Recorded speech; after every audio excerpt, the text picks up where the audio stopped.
this computer. Well, there we are, everyone. Now we're recording. We're coming to you from sunny San Francisco. We've just done 3 days of a 3-day course, and then a book launch last night. So, yeah. So excuse me if I'm a little slow today. So, what we want to do today with everyone is really the theme is looking at what would you like to create as your life, and what would you have to be and do to create that? Thought we'd just start off gently with a quiet question like that one. So what would you like to create as your life, and what would you have to be and do to create that? So you want to start off with this one? You do. Go ahead. Okay. And we have a few questions as well, so we'll address the questions. Yeah, and we've got some questions that have come through as well too.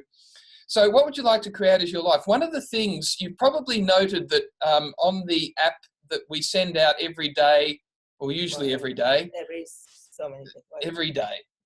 The graphics, and what we want to do is actually go through what some of those graphics mean for us. And one of them is, so what would you like to create as your life, and what do you have to be and do to create that?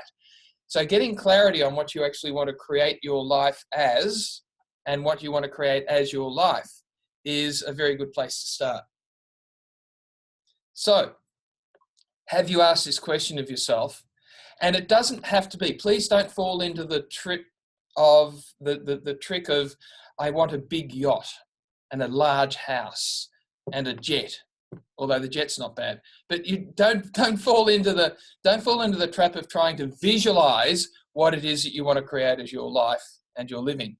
But do tap into the energy of what it is that you want to create from, and what your life would be like, what your life would look like, what you would like to create as your life from that energy.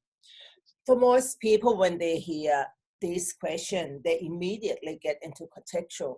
So everywhere that you seeing yourself jumping into contextual, you have to be willing to start asking, so what's the energy of everything that I would like to create as my life is like, and what would it be like when I'm actually being in that energy? Because this is a space where we're going to be following the energy, because if you can't create your life from the energy of it, then everything will expand and grow with total ease. But first, you must know what the energy that you would truly like to create as your life. So we posted that graphic a few days ago. So has anyone actually looked at that, and anyone had any awareness about what the energy of what you would like to create as your life and living?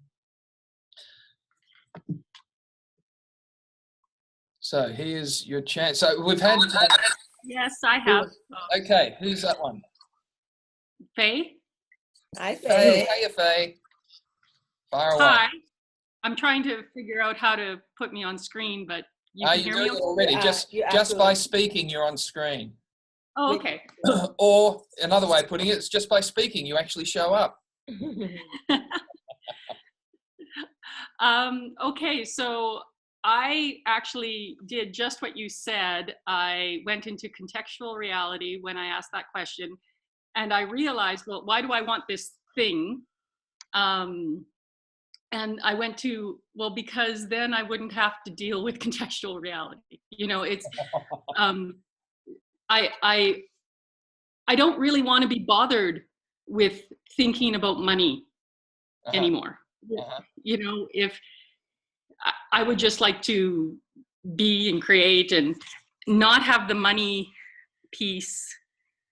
So when you said that you don't want to be bothered about having to worry about money anymore, how many point of view attached to that one that still align and agree you and trap you still really bothering about thinking about money?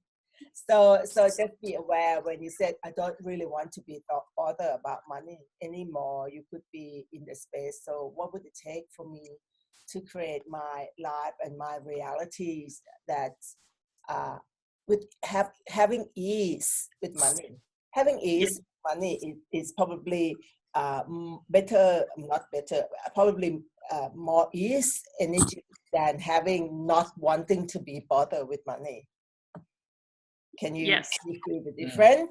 So if you create the space, or if you choose to be in the question about, I would like to have more ease with money, then you would be in the space that's willing to have money, willing to receive money, willing to be money, and willing to have expanded financial realities. But whenever we feel like, I'm just so tired of having to deal with all of this thing about money, I don't want to be bothered about it anymore, then we put the barrier up, and then we resist and react. Everything to do with money and wealth.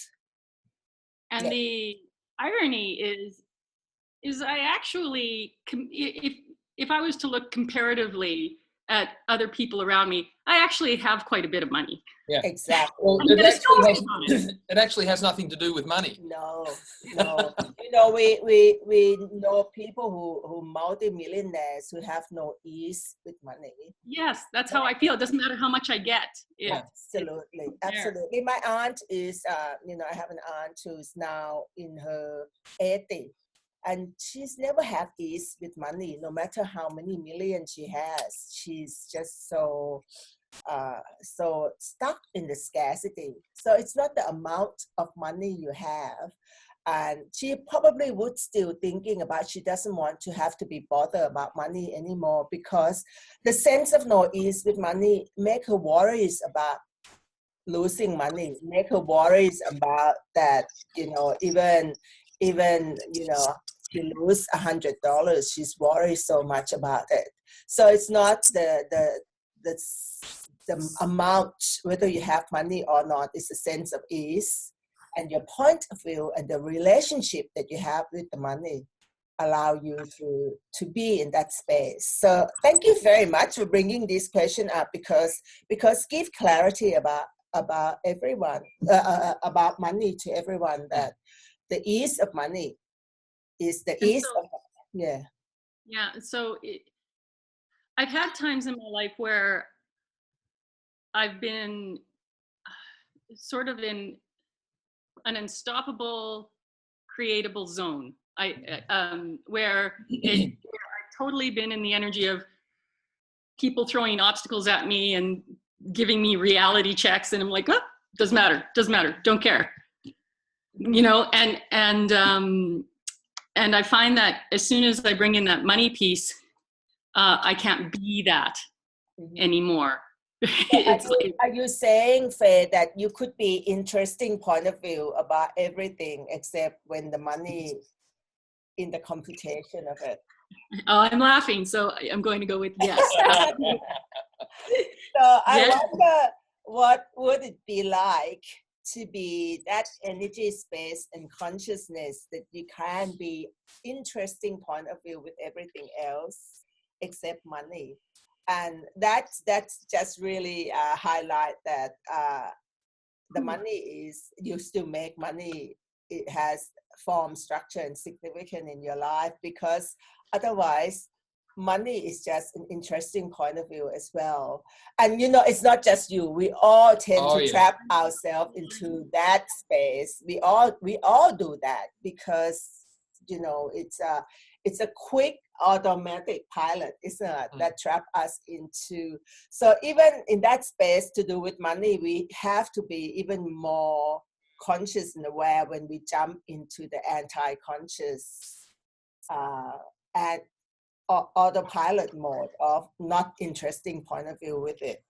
So everywhere that we all still allowing money to have the power over us. I love the question that I think Gary said not so long ago is, as long as you have any anti-conscious, not even have the ease with money, you are owned by money. So how many of us are still being owned by money? Because if we are not being owned by money, we would be interesting point of view with everything.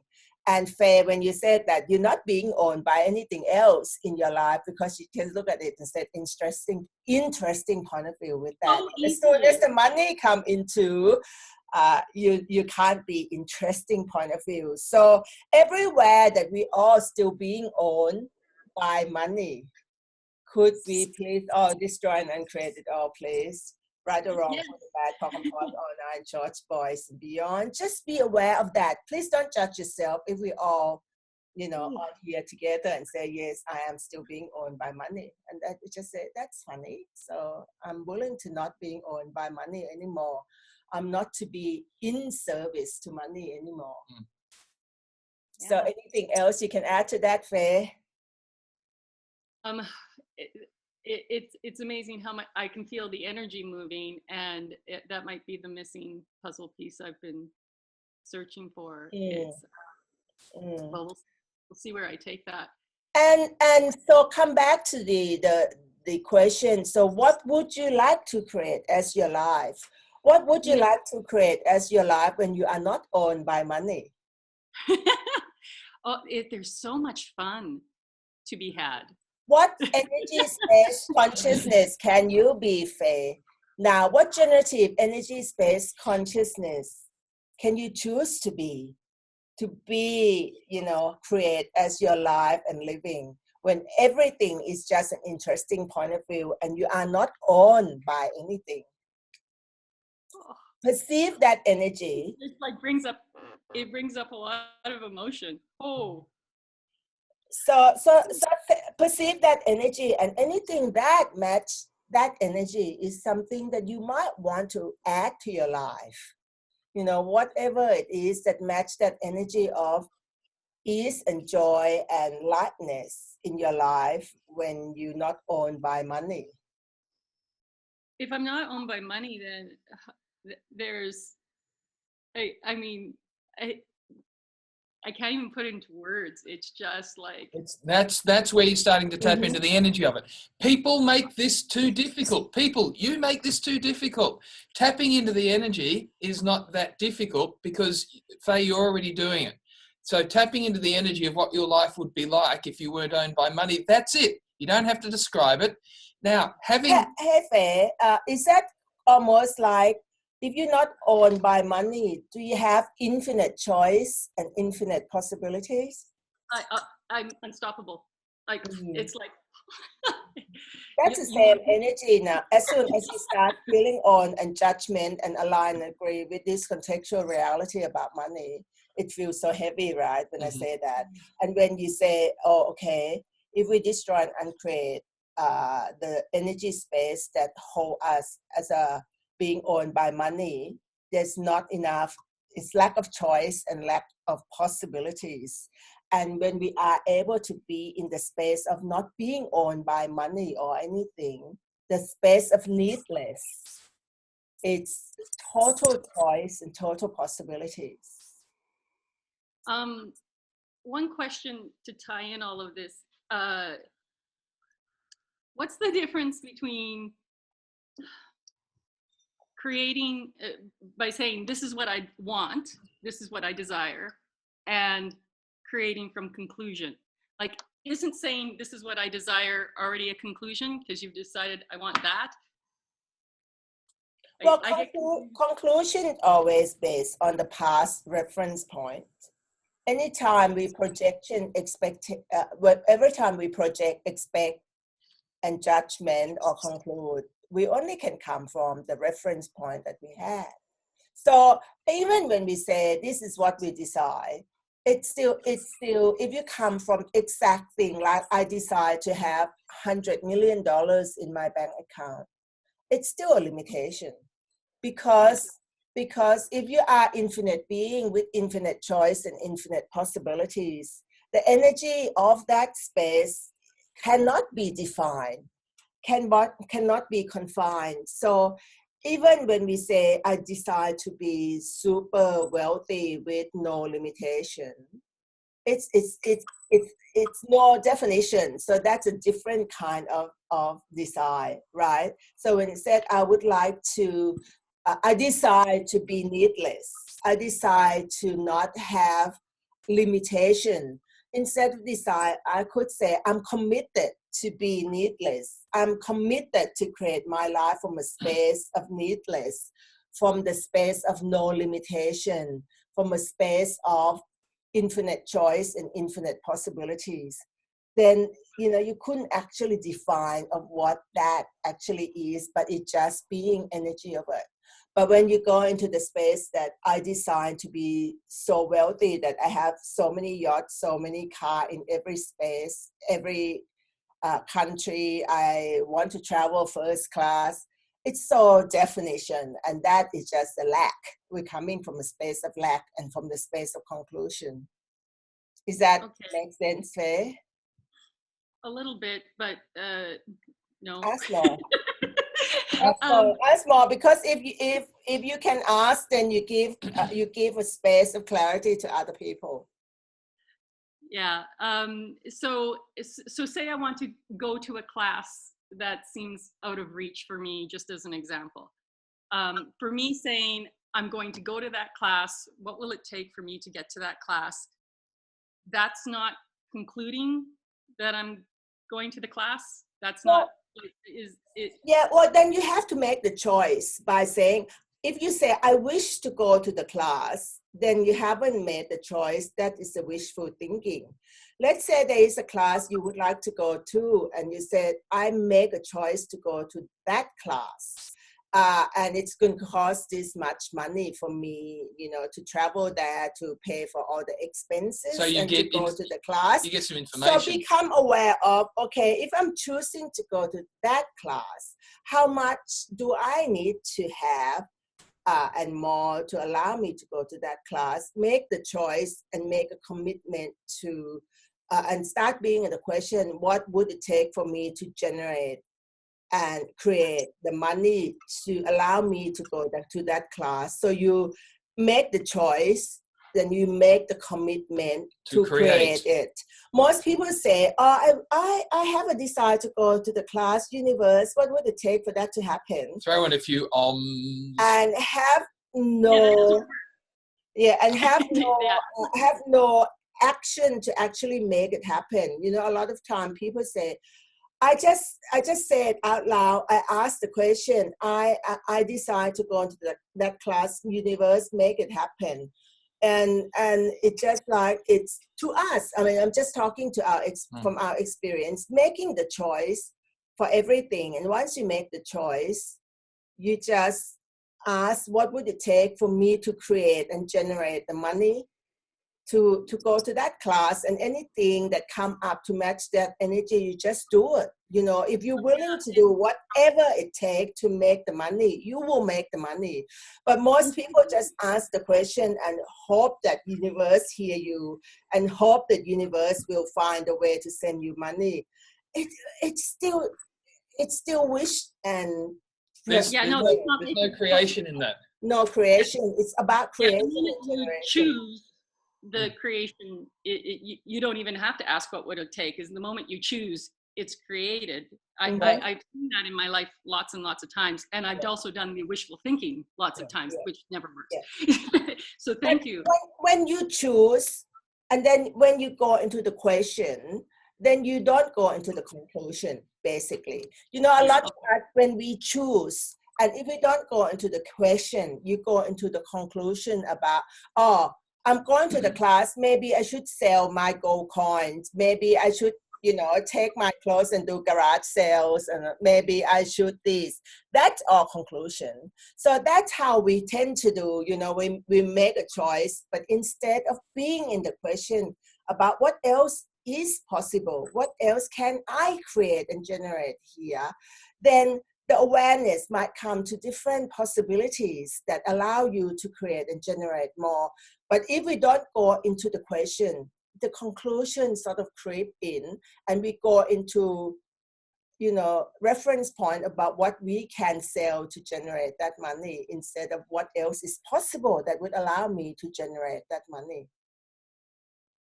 Thank you so much. So I'm going to focus on that energy, that indescribable, and try not to define it. And the other thing, when we talk about follow the energy, what it really is anything that matches that energy, anything where your little antenna go and say, oh, that matches that energy of needlessness, of not being owned by, of, I'll go there. and whatever that looks like, and then start to create from that space. I mean, this question that you did ask us, Faye, is I hope everyone can receive that, because it's a huge question that you open the door and the awareness for people if they can actually receive the example that you just gave. Thank you so much for that. We've had a question come through about, can we talk a little bit more about being owned by something and then owning something? So being owned by something is really where you are in service to it, and where there is such a conclusion that you have to have it. And therefore everything that comes from that is conclusion. There is no choice in any of that. So being owned by something is where you feel you have no choice. You've got no choice but not to have money. You've got no choice but to try and make more money. And there's no question in any of that. Being owned by something, it can be anything. Like, I just love when we hear Gary say about, are you being owned? He asks question, are you being owned by your cheapness? This is the one we're working on. The one that I really love all the time. Are you being owned by your cheapness? Particularly when we travel to USA, being Australian, we don't tip that much in Australia, right? We tip, but not the amount like how people here tip 20 to 25 to 30%.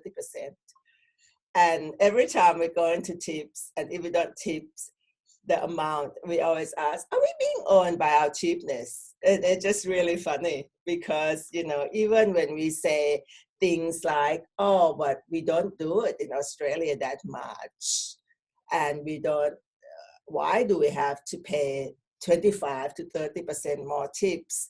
As soon as we ask that question, are we being owned by cheapness? Because, it's different environment and different culture. What's stopping us from being able to tip people 30%? It's a space for us to look at whatever point of view we have about money that, creeping in through tipping people in the restaurant, in the hotel, all these allow us to see, are we being owned by our cheapness? It's a great question to ask, and particularly when you ask it with no judgment, but you just look at the funny side of it. Oh my goodness, I'm just being owned by my cheapness. Oh, how interesting. Because if we don't have any point of view about money and wealth, why would the point of view of tipping someone 30% of the bill could be an issue? Yeah. So anyway, for the first question to start off this call, thank you very much, Faye. That was great. Okay, what other questions do you have from the what would you like to create as your life, and what do you have to be and do to create that? Now, someone asked earlier, how specific do you need to be? No, it's not about being specific. It's the energy. It's the energy of, Faye said before, it's the energy of fun for her. Okay, now, without trying to define fun, look at the energy of fun, and anything that matches that is something that you're actually going to have fun with. We just, that question is just not a trick question, but the question that inspires you to live your life from the energy of it. Allow you to live your life from the energy of it instead of from your mind, from your thought, feeling, and emotion, and from contextual reality. So if you could truly ask yourself that question, and what would you like to create your life from the energy of it, and from this moment on that you can live and follow the energy, that anything that match that energy of how you would like to create your life, and you choose it, then that's very much living your life from the energy of it. And once you choose it, not just say I'm choosing. Once you choose it, you have to do something, because once you choose it, you have to put the activity in place. This is where commitment comes into it. And commitment is that sort of ferocious focus on creating. So, when we talk about commitment, I mean, Chitisa is amazing at this. When she chooses something, she is 100% committed to that choice, unless it changes. There's always that, unless it needs to change. But that commitment is, you do something. But even when you 100% commitment to your life, you have to constantly being the question. Because sometimes when you 100% commitment to something, and energy change and the environment change and the thing change, and if you not function from being the question, then you are forcing things to happen when there's everything totally different. So commitment to your life, commitment to create the life you desire, still have to function from question, choice, possibilities, and contribution always. Next question. Can I ask a question? Of course. Hi, Alexandra. Hi. Hello, Chusita and Stephen. So I've known Access for 3 years now. I'm really struggling since then with what is fun for me, because what is fun for me, I don't think it's going to make me a lot of money. For example, I enjoy going to the movies. I enjoy swimming in the swimming pool or in the sea. That I enjoy reading. So it's not really anything to do with the earning money or creating money. The priority of your life is, if fun is the priority of your life, that's what, if someone asks us what is the priority of our life, we said fun and be a catalyst for change and for different possibilities in the world. And for both of them, that's just fun. for us. For us, this just is for us, not for anyone else. So for us to be a catalyst for change and for create something different in the world is fun. So fun in that space. When you talk about fun there, Alexandra, you're talking about fun from this contextual reality. Yes. Yes. So of course we all have all kind of fun from contextual reality that keep us entertained and enjoy our life in this contextual reality. So if you create yourself beyond this contextual reality, what would create the sense of expansiveness, the sense of possibility? So fun is a space of infinite choice and infinite possibilities. That would be fun. So fun is the energy of it. So things that's so much fun for you, that feel light, feel expansive, the sense of possibility in your life, that would be fun. That's what we're talking about. But when we're talking about going shopping or going have a cocktail with a friend or going to the movie, that is the fun of this contextual reality, which we all have. That's a preference that we all have, really. But my question for you is, keep being in the question. What would create expansion in my world if I do this, if I choose this, would create more in my life? Would this create greater possibility and fun in my life? And if the energy feel light and expansive, that's the one. Because it has no definition. When you define it as fun, like you just said it, going to the movie and all those, that is this contextual reality fun.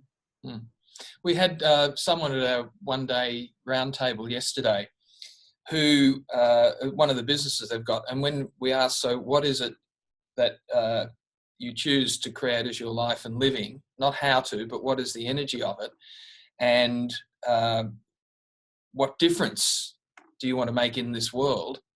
She came up with something which was very powerful, which she says, I enjoy living in the now and for the future. And what was very interesting about that is she started to map that against the businesses that she had, and every single business had the same energy behind it.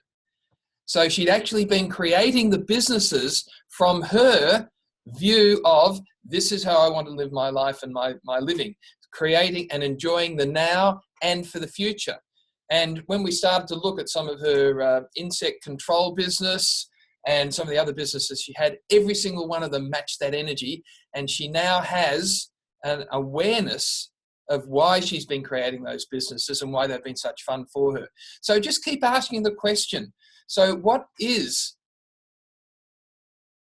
where do I want to choose to live my life from? What makes my heart sing? Not the how, not the going to the movies or making money. That's all how stuff, right? That's all the easy stuff. What we ask you to do is to look at, okay, so what makes your heart sing? Not how. And the thing So if I say, if I just, excuse me, Chusita, just if I say something like, I really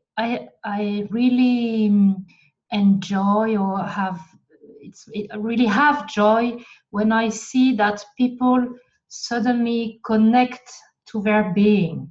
Is that something that could It's be brilliant. That's brilliant. Yeah. So the next question is, how can I use this awareness to my advantage?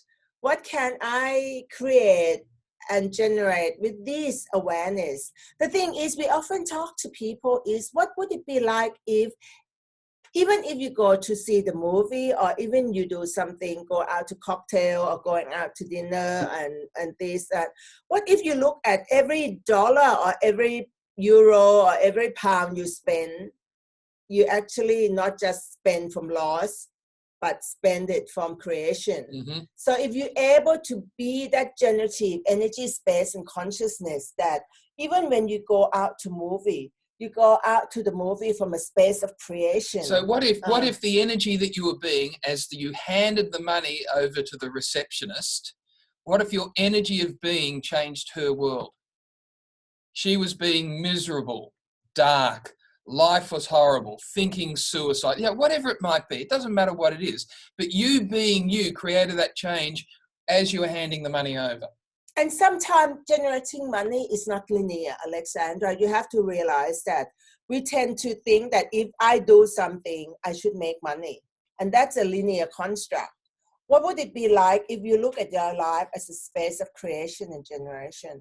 So everything you be and do, if you come from the space of what generative energy, space, consciousness can I be, that everything I be and do actually creates something with total ease, and I don't even know what I create. Because we often say that choice creates the future, and every single choice that you make, even the choice that you make to go and see the movie, or the choice that you make to go and have dinner with your friend, every single choice we make creates something. But we tend to say that I made the choice to go and see the movie, and I didn't create anything. That's linear. That's a linear construct. Right. Yeah. But if you function from the awareness that from infinite choice and infinite possibility in this infinite universe, is that I know that every single choice I made creates something. For example, we made the choice to come to San Francisco, and our choice is, the first choice is to come and run the masterclass here. But there are multiple possibilities that get created with that choice. And in this 10 seconds, we don't know what those possibilities are. But there's been an explosion of other possibilities. There are many other possibilities, and we're not trying to define it. As soon as we can't say, oh, we met so-and-so when we came here, and we met so-and-so when we came here, it's create the limitation. So we have to be willing to receive it. Like, to be aware of them all, yeah, and not by any of them as significant, so that when they do show up, we can go, oh, that matches the energy, and just go off and do it. And you don't know what it is. Like last night when we were at the book launch, and we just met someone who came and got us to sign the book, and we were just talking about what he's doing in San Francisco, and he said he's working with the Silicon Valley for many, many years. So we just got talking quickly about it, and we found out that he was working closely to Steve Jobs for many years, and that's the energy match that, oh, that would be fun to actually connect with him and talk. Have I told you that he and I already connected on LinkedIn this morning? Oh, really? Steve and him connected. So it's just that energy, just that energy of, I have no expectation or anything about what we're going to get if we go and have a drink with him, just from the energy of lightness, of the curiosity of this man worked for many years with Steve Jobs.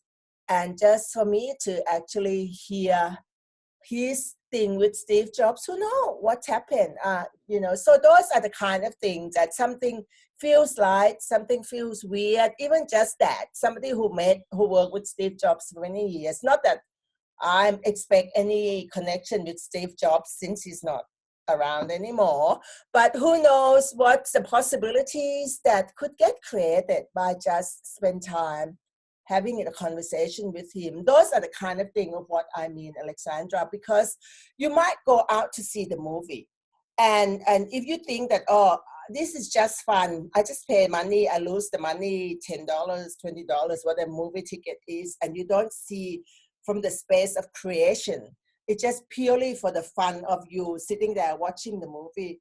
But what if you come from the space of creation, that when you go to see the movie from the joy of it, you don't know who you meet. See, from the joy of it, what if that joy changed someone else's life because they all of a sudden saw that it was possible? But you don't even know who you might meet in that. If you always come from space of possibilities, space of creation, you might actually sit next to someone and they said something that, that might feel light, and something that you could create something else. So every single choice you make, even going out to the movie, could generate something beyond what you could ever imagine. Every choice creates unless you judge it.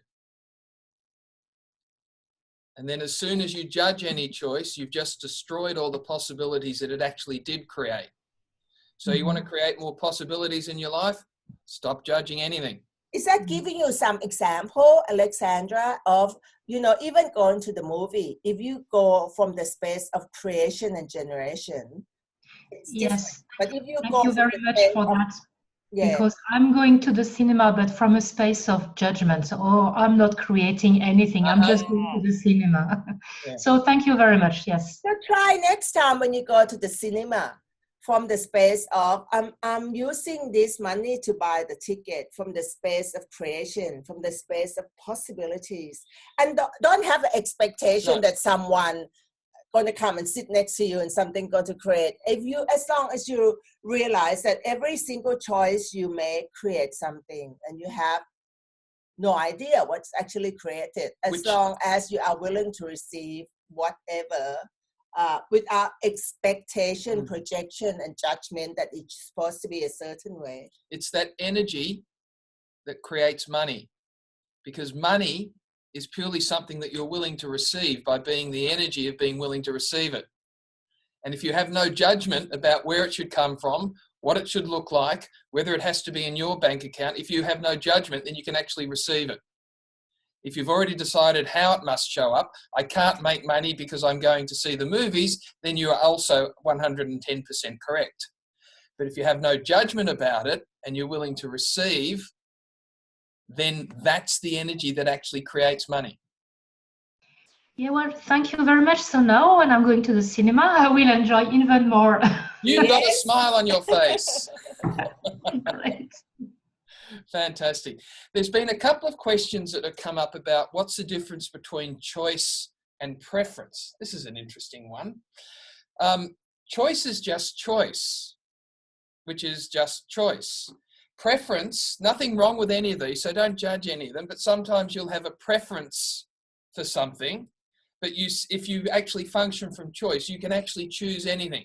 Well, preference and decision has similar energy to me, because decision always come from the fixed point of view, same as a preference. Preference tends to have a lot of point of view attached to it. To get to that space of preference, you have to have a lot of projection, expectation, judgment, and a point of view for you to have that preference. The choice you can do in the 10-second increment. The choice that, it's light, I'm choosing it. I'm choosing to have fun is different than I've got a preference to have fun. Does that make sense? So I choose to make things easy in my life. I don't have a preference for it, because if I had a preference, there'll be times where it's not easy, but I don't make that as a choice. I choose for everything to be easy in my life, and therefore I will change and shift and more things so that they are easy. And I'm always looking for the easier things as well too. And it's not the wrongness to have preference. Like when we travel, we do have certain preference about the airline that we travel with. We prefer to turn left rather Do than you know right. what I mean? So there's still it's still coming from the choice that as long as your preference not fixed, you know, like our preference probably would be to travel Qantas or Etihad or Emirates and all those. But this trip, we are not doing that preference. We're not traveling in any of those airlines. So we're not saying preference is wrong. It's just know what you prefer. Using the airline as example, that our preference when we went to our travel agent is to travel Qantas because we are platinum member and all these sort of things. But on this trip, she said it would be more ease and joy for you if you come through with this airline. So we're just willing to let go of our preference and say, okay, this choice to travel with all these is going to create more, generate more. So let's go with this choice. Mm. And what was interesting is that some of our flights have been delayed, but from our choice and from the no point of view about it, it was all really easy. Do you know when she told us, if you let go of your preference of travel with Qantas and travel with these things, there would be more ease and joy trip for you around the world. And we tap into the energy, and then we thought, okay, that seemed light. And we came here by United, and United delayed by 20 hours for us. Mm-hmm. That could have gone into a lot of projection, expectation, and trauma, and drama like everyone else, but we didn't, and the trip was pretty cool. And we just let go of, did we make the wrong choice or any of this? Because we made the choice, and who knows what choice we actually get created. Even that 20 hours delay. What's right about that? Any judgment that we might have had about it would have destroyed all of the possibilities that actually have been created. Some of which we're living right now, but we don't know which ones, and we don't need to know. Stephen Chutisa, it's Evelyn. Hello, Hi, Evelyn. I love you both so much. Oh my God, you're both so brilliant. Thank you, thank you, thank you. Could you continue with that example a little further about the business and first class? Because that's one of my preferences, and I would like to generate and create that way more. And so I heard you earlier saying that's this contextual reality. So can you talk about examples of questions we can ask or I can ask to create that ease of business and first class every time I travel? When you're in Houston, you were saying to, I think to Gary or Dane, saying that you got invited to go to do all these some things, very right? exotic countries doing expansion, creation, exotic things. Now, let's look at that specifically. If you're going to go to travel there, are they going to pay for you to go in all those places first class as you wish to create? Well, and that's partly why I'm asking. So you're brilliant. You're so psychic. Yeah. So Brazil, for example, next week, they're paying for the flight, and I asked if I could do, I just said I typically travel business, and they said they can't. It was this time government, and they have very strict policies, so they were very clear it's got to be economy flight. So I said thank you so much, and accepted the ticket. So I've been asking, what would it take, what energy, space, and consciousness can I be to have an upgrade with total ease? And so I'm in that question. So again, I'm noticing conclusion can slip in so quickly. It does. Well, I mean, like you said, you're working with the government who will not change their point of view about giving you the business of first class. So what choice do you have here? What different possibility can you create and generate with that?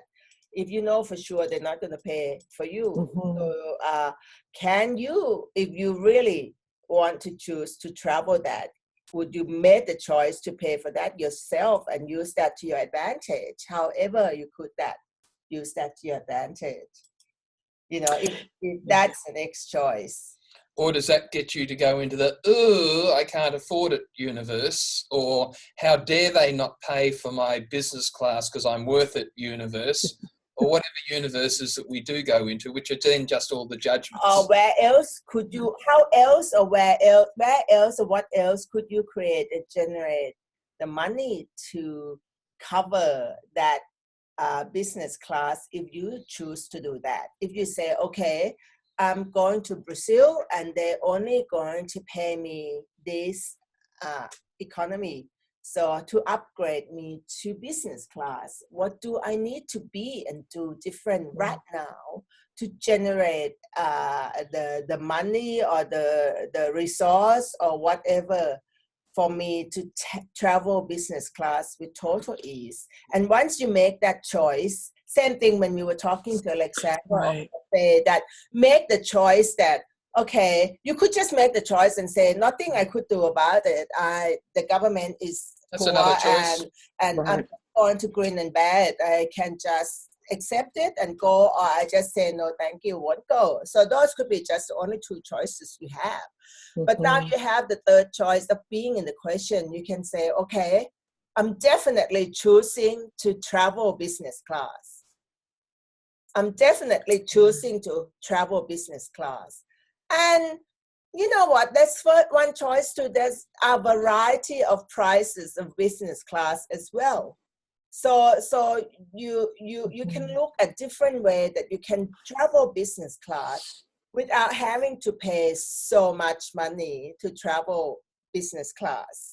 And also, if you made the choice to travel business or first class, then you make a demand of yourself to, well, so what do I need to be and do to create and generate that money to be nurturing for my body, and not just waiting to be upgraded. Be willing to have that as well, to be upgraded, but be willing to actually create just for you. Choose, create. And the other thing, Evelyn, too, is that it's maybe a conversation for another time, but when you're choosing these things, just ask yourself, am I choosing it to prove or am I choosing it to create? Because if you're choosing it to prove, you're going to find all sorts of interesting things show up. Yes, and I've done... You're choosing to fly business class to Brazil from Vancouver. It probably would be more nurturing for your body. If you're just choosing for nurturing for your body instead of proving that I only travel business or first class, that would be approving, right? But doing it from the space of would be more nurturing for you to get there, and actually you being in the space to work with these people. But the thing is also, other question is, you're going to go and work with all of these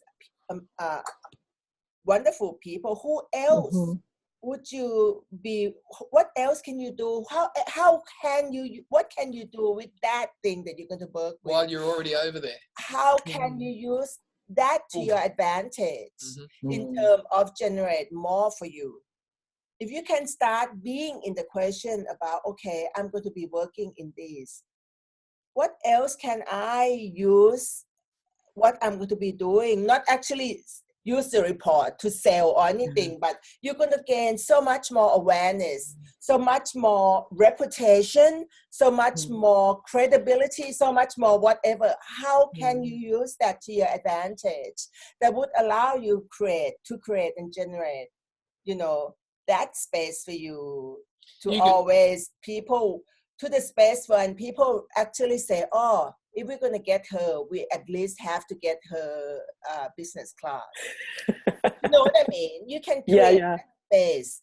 But in this 10 seconds, they haven't bought into that yet, but you still can use that platform, that space to create the generative energy space and consciousness for people to know from now on that she's doing this great stuff.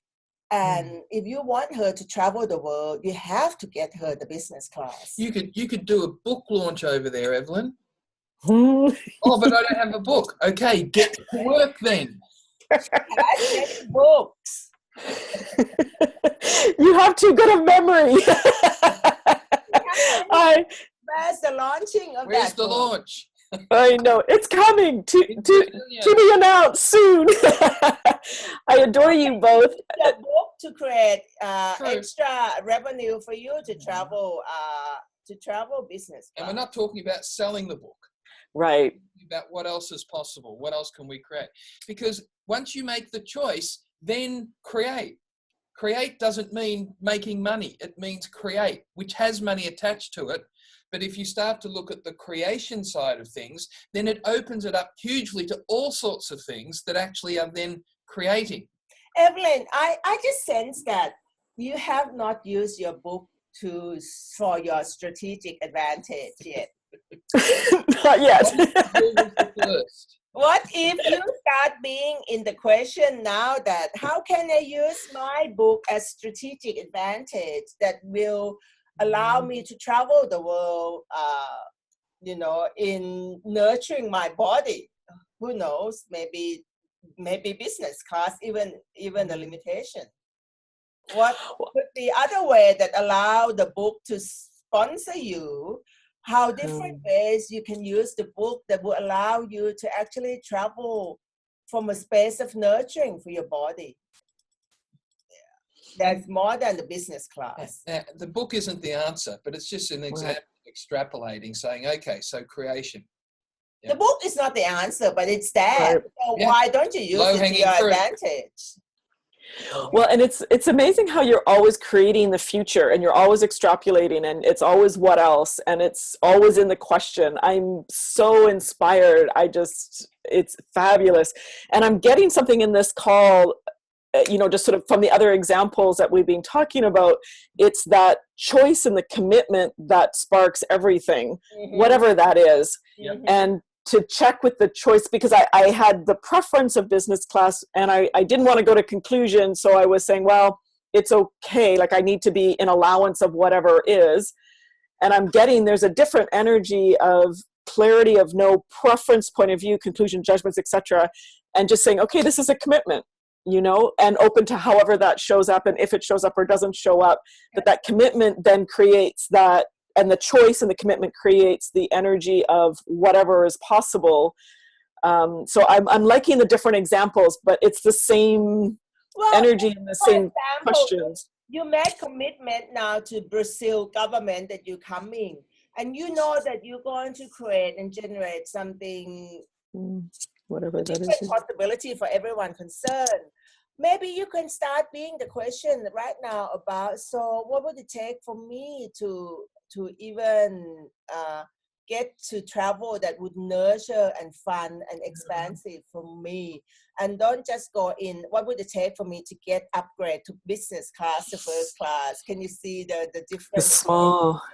Because who knows, if you might travel the economy, if you make commitment to go anyway, and in this 10 seconds, you not generate money to cover it. And if you ask the question that I just want to be upgraded to business class, and if I don't, then I'm going to be bitter and twisted about it, then the energy will be actually locked and no one going to upgrade you. In the space of, I'm willing to receive upgrade, I'm willing to receive everything, but I'm willing to make a commitment to go to Brazil anyway, because I know that I'm going to be a contribution to create something beyond my imagination.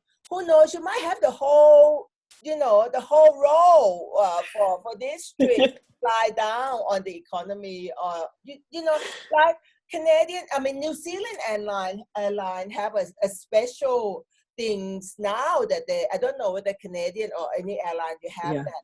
They don't even call premium economy anymore. Like you can book the whole economy row that allow you to sleep. So I saw the ads and they used the have you seen that one in New Zealand? That's different again. So when you're talking about nurturing your body, it's not always about business class. It's not always about first class. It could be something totally different if you make a commitment. But if you be willing to be in the question and be willing to receive it, who knows, they might upgrade you, because the way you talk to people anyway, the way you conversation with people about, I'm going to go to Brazil to change the world. but they can't afford to pay for me economy. What would it take for that? For what how does it get any better than this? Your conversation with people could change the way things, but I'm just giving you examples. Don't go into projection, expectation, and judgment about how it's supposed to be. This actually leads on to thank you, Evelyn. Thank you. We've got some interesting comments coming through about this notion of creation, and do I have to know what I want to create, or when I'm not creating? And this is Aurelia's comment: when I'm not creating what I desire, I get bored. Okay, and that's pretty much two conclusions in one sentence. Well, I would say we would choose to create every 10-second increment in 24/7, even when we are asleep. You can't get bored when you're constantly creating unless you've decided what the result is of what you're wanting to create. Unless you decide what creating is. Yeah. So the thing with creation is it's constant creation. Okay, it's not creation for an outcome. It's constant creation. And if you try and work out what that creation is going to look like, you've just come out of creation and into conclusion. So one of the great things that we've found always is that what else can we add to our life? What else can we add to our life? And what else can we add to our life is something as simple as doing something different or having a different point of view about something. Doesn't necessarily mean every time another multi-million-dollar business, but that does happen as well. I mean, even if you're in the space that nothing coming up, you can always ask, what would be fun for me to choose now? Because our priority is fun. So what would be fun for us to choose right now? And we just choose it. Judy, the last 5 minutes, Judy Wolf, these are answering all your questions without us even reading your questions. So I think you're tapping into what we're saying anyway. Judy said a couple of things. The latest one is, what question can I be acknowledging the energies I desire in my life? What question can I be to be the extrapolation of creating and generating those energies? Very good questions. You've pretty much nailed it. What would be fun for me to choose right now and choose? What would be fun for me to choose again, right, in this 10 seconds and choose, And it's very similar. Tiffany, you've put a great one through on that one, on vacation in Australia. I'd let everyone read that for themselves. But what she wants to change is I want to make money so I can spend it when I travel, then I can come back broke, and then I'll make some more money so I can travel again. I'll spend that, I'll come back broke. And she wants to break the cycle of that. And everything that is karma, God, silly, and destroy and create that cycle now, please. Yeah. Even when you put it down, if you don't destroy it and create it, you solidify it. Solidify the cycle in place. So you are aware that there's that operative state of being and cycle that you have been creating. The backpacker state of being. For you to change that, you have to be willing to be and do something totally different. So the question for you right now is, I'm going to start destroying and create everywhere that I have created my traveling, destroying and create everywhere that I have created my life up to now, and totally, poke and pot of that, and ask yourself, so how would I like to create? What would it be like for me to create something totally different? And then go into projection and expectation and judgment about what different is, and be in the question of, what would it be fun for me to travel? What can I be and do different that would allow me to travel from totally different space and to create different possibilities? As long as you still hang on to, that cycle of traveling as a backpacker or whatever, keep destroying and creating. And one of the things is, there's a gem of truth in what you were saying there. And that gem of truth is, what would it take for me to be creating money whilst I'm traveling? What would it take for me to be creating money whilst I'm asleep on a plane in business class? What would it take for my money to be making money whilst I travel? Just what would it choice. Take? That's what we made. That's we're doing that, but that's from question, choice, possibility, and contribution. If we do it, everyone can do it. We're not. That's why we're here on the 3 months, by saying that if we can do it, we're no different from any of you. We are all infinite beings. If the two of us can do it, you all can do it. And we're just here to inspire you to say, what generative energy, space, consciousness can you be to be all of that you just wrote? That's a question. What generative energy, space, consciousness can I be that would allow me to be generative asset in my life with total ease? Because when you can be a generative asset in your own life, you will begin to generate and create everything that you desire, whatever that is. But first, you have to make the choice to embody and be the generative asset, and to be willing to know what it is that you really, truly love to do, what would make your heart sing. And if you can do it so well that creates so valuable product in this world, people would want to come and buy from you. Mm-hmm. So first know what is it that you're so good at, and it's so easy for you, and so valuable for this world, that once you create it and offer to the world, that you can make money. But until you embody and be and claim that and do it from the joy and the fun of it, then everything else will be just a wishful thinking. And we come back to, it's not one thing, it's the energy behind it that then creates the multiple streams of possibilities for you. So the lady... sometimes it doesn't connect. Our 7 business have nothing to do with one another, totally disconnected to one another. Unless you look at the energy behind each one of them. The energy is the same. To support us and our lifestyle for traveling, more importantly, for fun and to create change in the world. And every one of our businesses a space for change and space for different possibilities in the world. Mm-hmm. If it's not, then we don't choose it, because that's not the energy. So, good questions. I think we have a few questions that came along that from Cheryl and from let's have a look at it about people. Hang on, here we go. Yeah, Cheryl, hi Cheryl. If you're on. Anderson, if you're on, this is your question. Yeah. So, and if you are on, say hi. If not, just so Cheryl's asked, how do you deal with people who act like they're giving you a compliment, but are actually giving you criticism? Great question. That's most people, by the way. And that's a good, interesting point of view. Things come up really quickly. So the interesting thing is, when someone, you've heard this notion of gifting and receiving, right? As opposed to giving and taking. Now, receiving means receiving without judgment. Receiving means receiving a compliment without judgment. Receiving a criticism without judgment. Oh, okay, they're the same thing. They have no judgment attached to them in your world. So it doesn't matter what it is that someone says if you're willing to receive anything without judgment, because that puts you in the space of being able to choose what to do next. Well, I think for me, it's just remind me of the space of vulnerability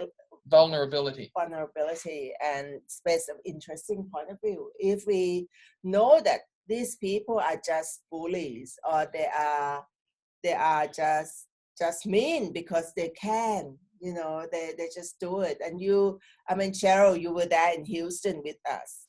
That it's really a lot of time those people who do those things, it's just their operative state of being, really, and they're just doing that because they can. And like Gary said, it's not personal, because you just happen to be the convenient target for them.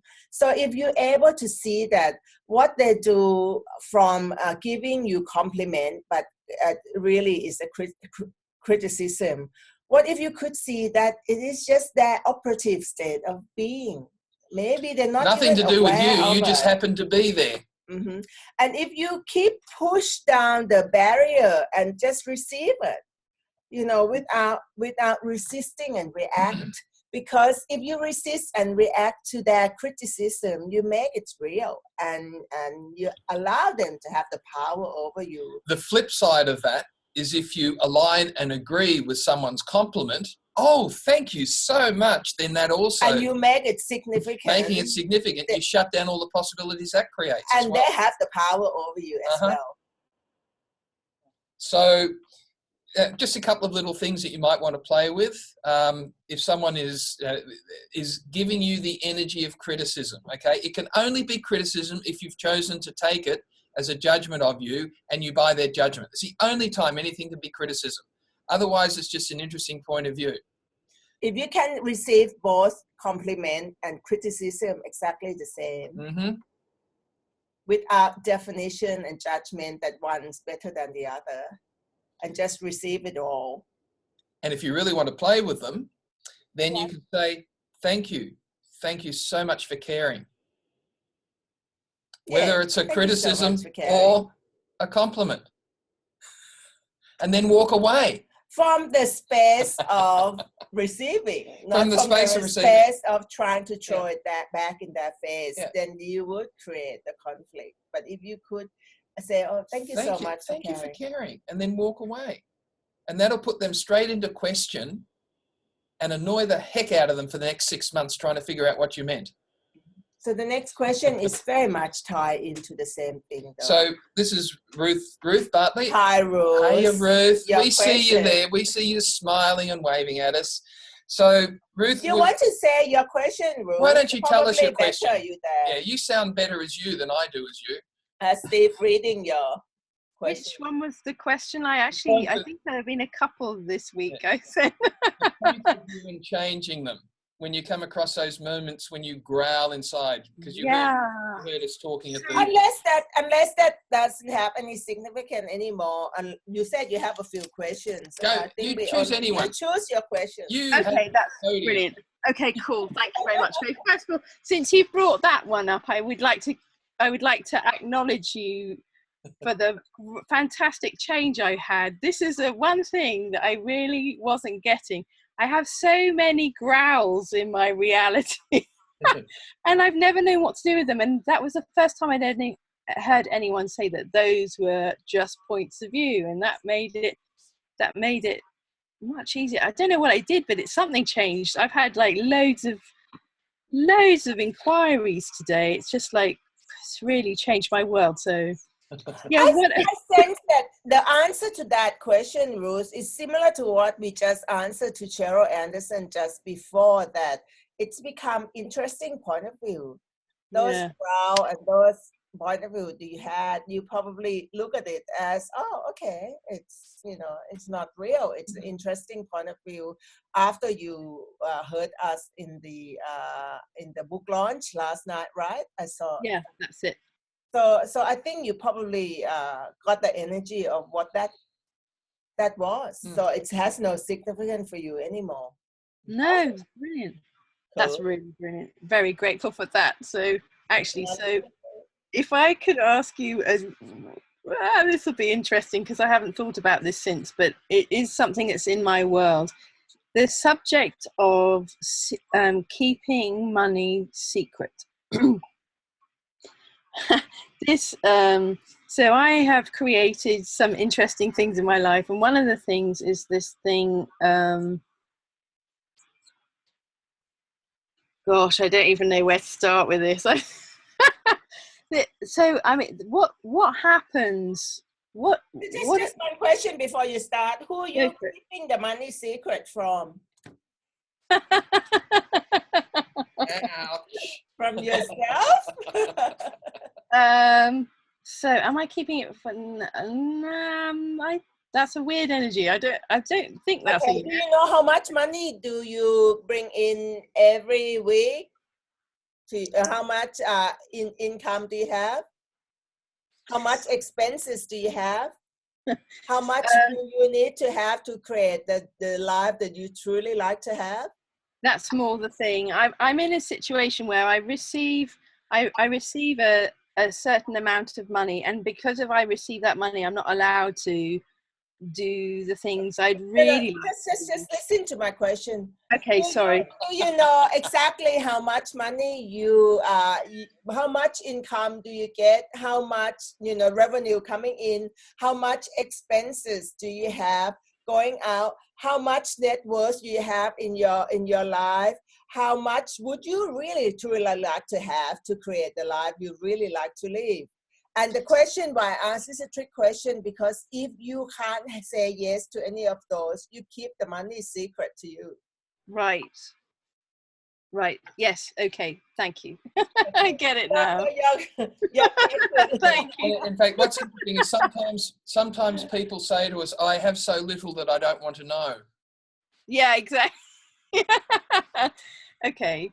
So when you avoid knowing, when people avoid, I'm not saying that you are, Bruce, but when you brought up that energy, I thought it good opportunity for me to use it to. so basically, most people keep everything about money secret to themselves when they don't even know how much money they actually, how much income they get. A lot of people have no idea how much money coming into their life each month or each week. And then they can go into the judgment of they don't have enough money.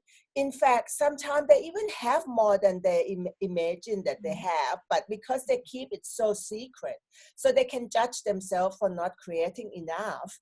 And then if they don't have idea about what expenses that they have, or what asset, what liability, what net worth, what how much would you like to create to actually have the life you desire. That's a good example about keeping money secret and secret from you. And who knows what are we proving to create all of this as a secret. But you have something totally different in terms of questions. So, well, except I apologize for interrupting. She loves it. Yeah, the whole notion of secret is really good, because I think that has hit a few buttons with a few people. So thanks for bringing it up. You are the contribution to pushing a lot of buttons, Ruth. I could go further. There's more buttons here. I mean, I mean, the thing is as well. So I really appreciate that, and I had that. I hadn't been paying attention to that, and that's changed something for me. And then what about when you're sort of hiding money from people? So like for example, this isn't actually, I don't know whether this might be somebody else's thing, but when it's always somebody else's thing. Oh, it's always someone else. Nothing's belongs to you. Well, I want to know this in my reality. So it'll make your life a lot easier once you actually get this. Yeah. None of these belong to you. Absolutely. Yeah, totally. I get it now. But let's listen to what you have bought. Tell us another secret. So say for example, we were talking about like ferreting away piles of money so that the taxman can't find it, or the government doesn't know you've got it, or you know what I mean, all these kinds of things. What's possible with that? Because that's a horror. I get there's a really unpleasant energy around that. You've never been down a ferret hole? Do you know how smelly and dark and damp it is? Have you then? When you listen to that call about the scarcity paradigm and prosperity consciousness, you just described that. Okay. We are doing it from if that's a space that people functioning from, it's a function from a space of scarcity. Because if they function from the space of prosperity, do they have to hide the money from the taxman? Do they have to hide the money from anyone? Because you know that you have capacity to create and generate more than you have to pay tax. If you can come from the space of you are the generative asset, that you have the trust that you have the capacity to create and generate. Do you need to hide it from anyone? If you have to hide it from anyone and everything, is that the space of lack that you don't trust that you will be able to? I'm not talking about you, Ruth. I'm just talking you in the you kind of. It's not mine anyway. That doesn't belong to you anyway. You kind of things.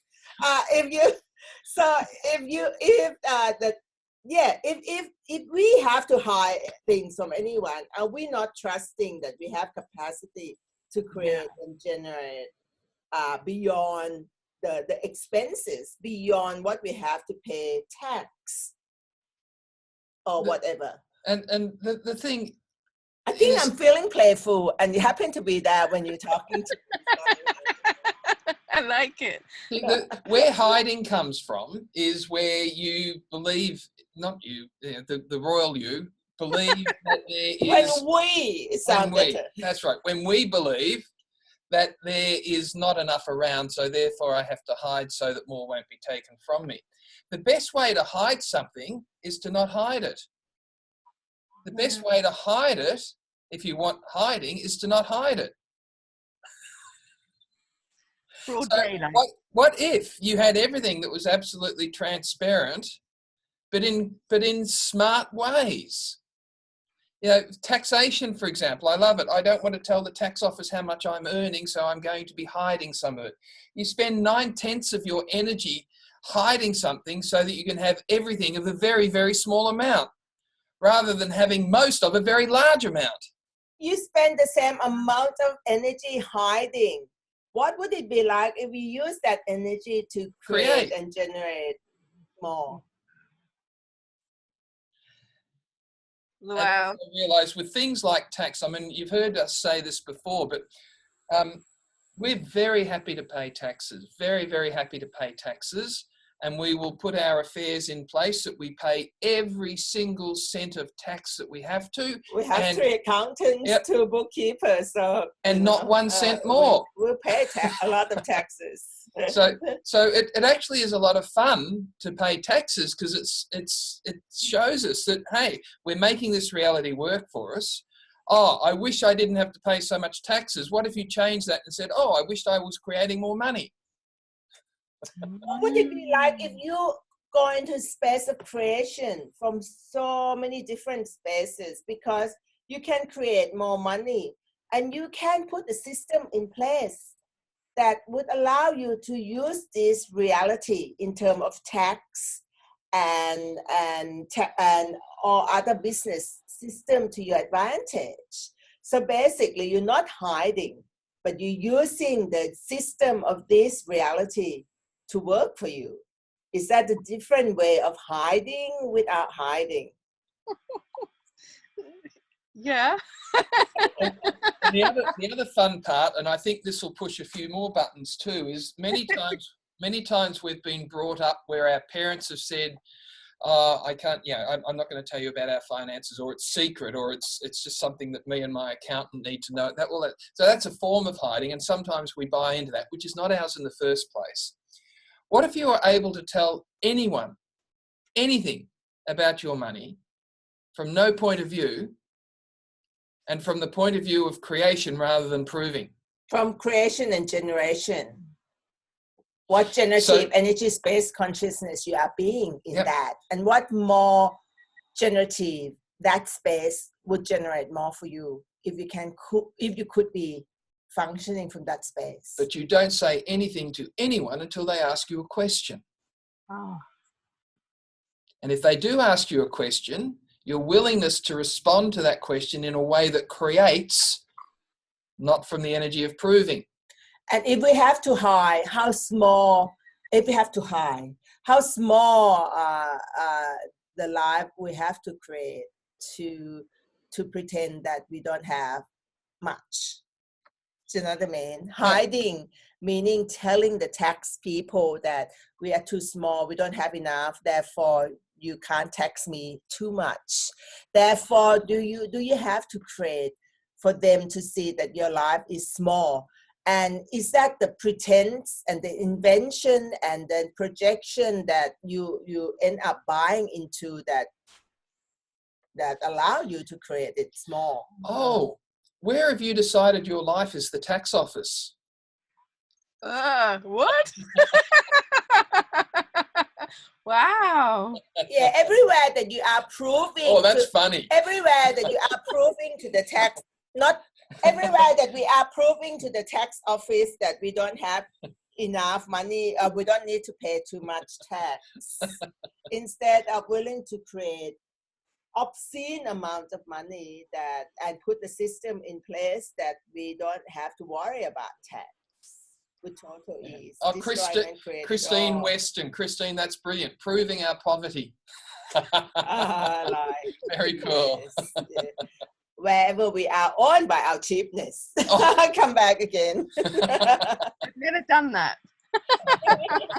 Thank you. Thank you. Good one. Okay, so we had one more question that had come through here from Badiz. Badiz, are you on? Let's find out. Anyway, the question was... Yes, I am on here. Hello, hi. Hello. So, yes. Badiz, you want to ask your question, please? Being with CEOs and company owners who are anti-conscious or unconscious, but put it in your own words. I was wondering what you do with like anti-conscious or unconscious people. Mm-hmm. Do you work in the space full of corporate psychopaths and bullies? No, actually, I export Turkish towels, and I work with producers and many customers overseas. Mm-hmm. And some of the customers, I have this sense, and some of the producers, it's the same. Mm-hmm. I was wondering how I can work with them and to make it easier for me. Have you read our book, Conscious Leadership? Because there's chapters in there about conscious, unconscious, anti-conscious, so that you can recognize them more easily. But that's just answer how to deal with all the And I will answer your question about the bullies. You love playing with them. Steve doesn't see all these psychopaths and bullies and anti-conscious as something that he would have to avoid and things. So if you could get into the energy of the space that you can manipulate and play with them, just be in that space. You will have much more fun having to deal with them. And so the unconscious is where people are on autopilot. They're really not thinking about anything. They do it because they've always done it that way.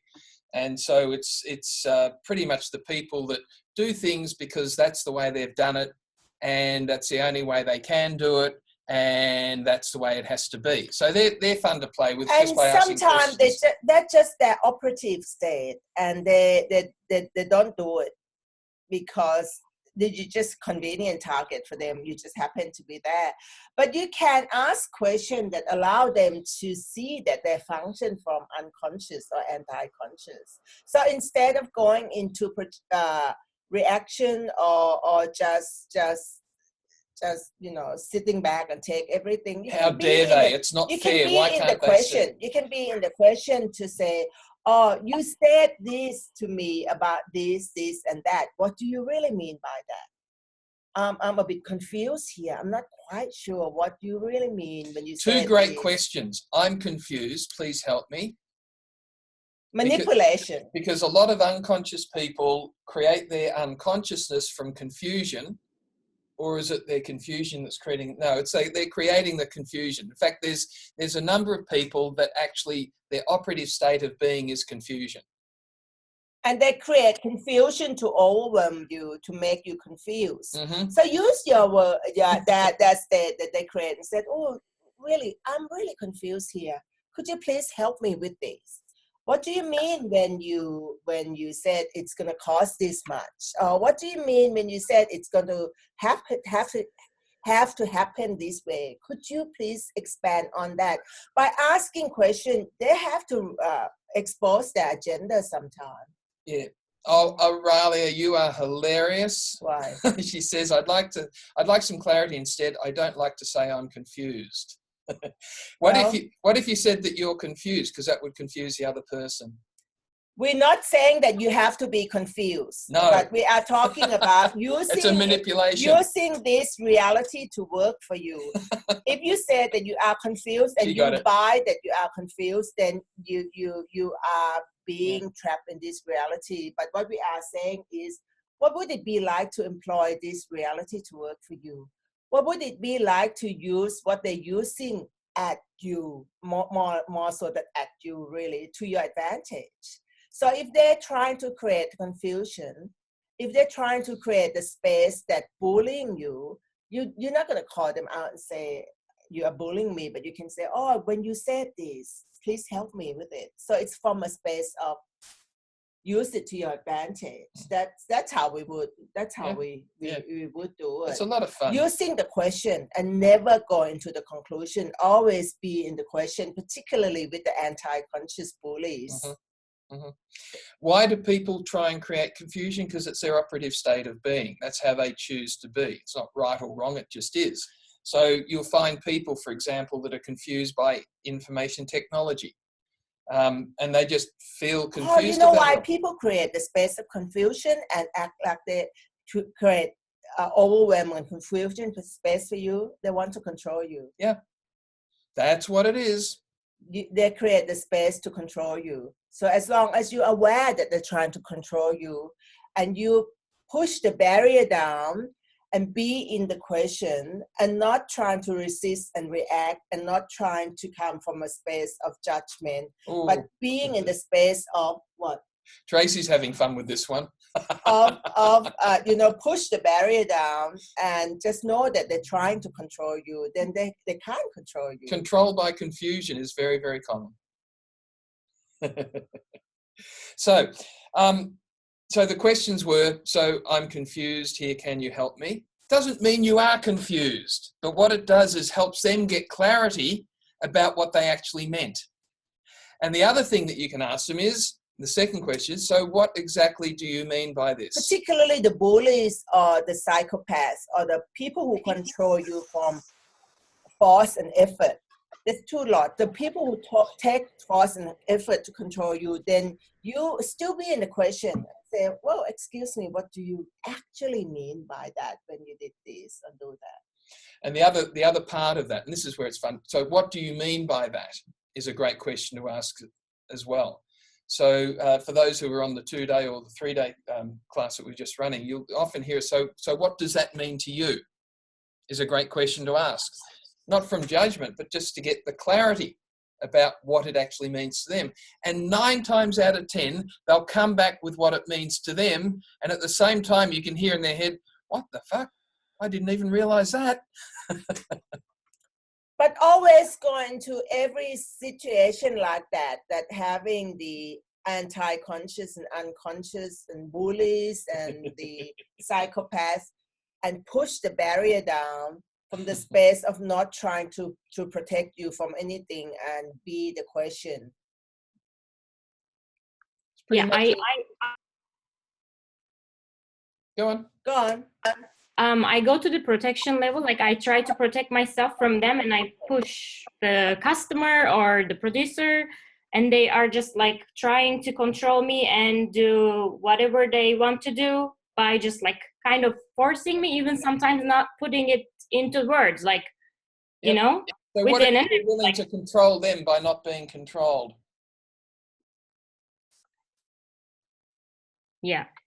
What if you are willing to receive them without putting the barrier up and just being in the space of, interesting point of view. It's going to build your muscle, but you're going to build your muscle. If these are the people you have to deal with, how could you use your awareness of how they function from to your advantage? Okay, can I give you another, this is a comment that I often use, and that is, that doesn't work for me. And then shut up, say nothing else. That doesn't work. Brilliant idea. Just shut up, because that's the elegance of the silence takes over.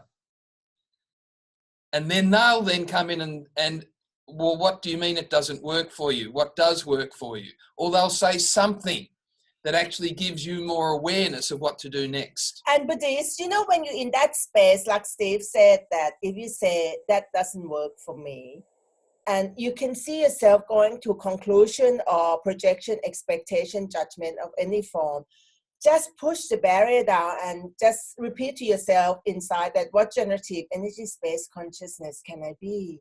And just be that generative energy space and consciousness. And if you can't even think of anything else, that will stop you to go into the conclusion. And you will be in the space that confuse them. They couldn't work out, what is she going on about? Sitting here, East Join Glory, generative energy space and consciousness, quietly, that allow you to be the space that you don't say anymore when Steve said, shut up.